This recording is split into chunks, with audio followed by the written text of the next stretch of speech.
Hello, আমি doctor পান্ডা। আজকের health tips.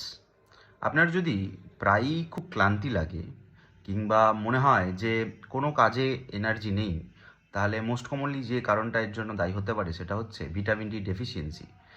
আমাদের এখনকার খাদ্যাভ্যাস এমন হয়ে গেছে, ভিটামিন ডি ডেফিসিয়েন্সি প্রচুর কমন হয়ে গেছে।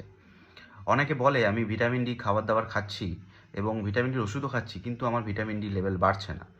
কারণ আপনি ভিটামিন ডিটা ঠিকমতো খাচ্ছেন না। মোস্টলি আমরা যেটা প্রেসক্রাইব করে থাকি, ভিটামিন ডির স্যাচেট ফর্মে আসতে পারে কিংবা ক্যাপসুল ফর্মে আসতে পারে। 60K মানে 60,000 ইন্টারন্যাশনাল ইউনিটে একটা স্যাচেট বা একটা ক্যাপসুল আসে। ওটা আমাকে প্রতি সপ্তাহে একদিন করে নিতে হয়। এরকম 8 সপ্তাহ মানে 2 মাস নিতে হবে। তারপরে ওয়ান্স পার মান্থ মানে মাসে একবার, এরকম 6 মাস নিতে হবে। মোট আপনার ট্রিটমেন্টটা তাহলে 2 মাস প্লাস 6 মাস, 8 মাস চলবে।